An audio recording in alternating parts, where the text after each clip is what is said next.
brought to you by V-Guard. ભારે વરસાદને કારણે વડોદરાનું પાદરા થયું પાણી મુશળધાર વરસાદ વરસતા પાણીની ટાંકી ચોકસી ચેમ્બર ગોવિંદપુરા સહિતના વિસ્તારો થયા જળમગ્ન રસ્તાઓ પર પાણી ભરાતા વાહન ચાલકોને પડી હાલાકી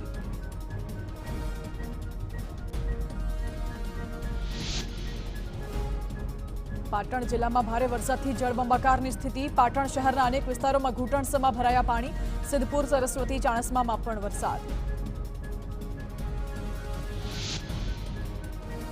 મહેસાણાના ઊંઝા પંથકમાં ભારે વરસાદ નીચાણવાળા વિસ્તારમાં પાણી ભરાતા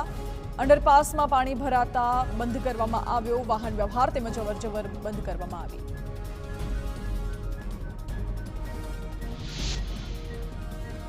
રાજ્યમાં વરસાદની આગાહીને પગલે એનડીઆરએફની વધુ 4 ટીમો સ્ટેન્ડ બાય રખાઈ ગીર સોમનાથ દ્વારકા ભાવનગર અને નર્મદામાં એનડીઆરએફની ટીમ રાખવામાં આવી વલસાડ રાજકોટ અને કચ્છમાં એક ટીમ મોકલવામાં આવી હાલ રાજ્યમાં 7 એનડીઆરએફની ટીમો સ્ટેન્ડ બાય